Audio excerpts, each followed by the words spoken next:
బాబీ అయితే అలా ఒంటరిగా కూర్చొని ఆ అమ్మాయి మేడం గురించి ఆలోచిస్తూ ఉంటాడు. అలా బాబీ ఆలోచిస్తూ ఉండగా ఇంతలో అక్కడికి అభి వస్తాడు. అభి రాగానే బాబీ అయితే అభి కాస్త చూసి నవ్వకుండా మౌనంగా ఉంటాడు. అది చూసి అభి అయితే, ఏంటి బాబాయ్ దేని గురించి ఆలోచిస్తున్నావు, నువ్వు దేని గురించి ఆలోచిస్తున్నావో నాకు చెప్పవా అని చెప్పి అంటూ ఉంటాడు. అది వినగానే బాబీ అయితే, అదేం లేదు, నేను నార్మల్గానే ఉన్నాను అబ్బాయి అని చెప్పి అంటాడు.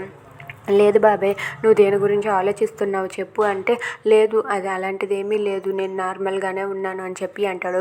దాంతో అభి ఇలా అంటూ ఉంటాడు, బాబాయ్ నేను ఒక మాట అడుగుతాను, నువ్వు కాదనవు కదా అని చెప్పి అంటాడు. దాంతో బాబీ అయితే, ఏంటి అబ్బాయి అది అంటే, మనం ఒక 1 వీక్ వరకు సరదాగా బయటికి వెళ్దామా అని చెప్పి అంటాడు. అది వినగానే బాబీ అయితే, ఎందుకు అమ్మాయి మేడం మిమ్మల్ని ఏమైనా టార్చర్ పెడుతుందా, ఇబ్బంది పెడుతుందా, అమ్మాయి మేడం ఇబ్బంది పడలేక మనం 1 వీక్ బయటకు వెళ్తామా అని చెప్పి అడుగుతాడు. అది విని అభి ఒక్కసారిగా షాక్ అయిపోతాడు.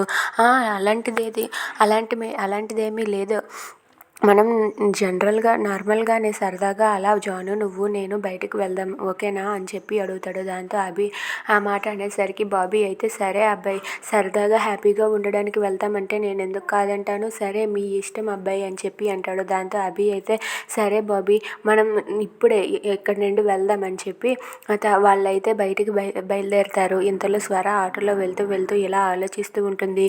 అభి సార్ బాబీని నన్ను ఇంత దూరం చేస్తున్నారు కదా, నేను నా స్కూల్లో ఉన్నాను అంటే ఇంకా వాళ్ళకి తెలియదు కదా, లేకపోతే బాబీని స్కూల్ మాన్పించేద్దురు.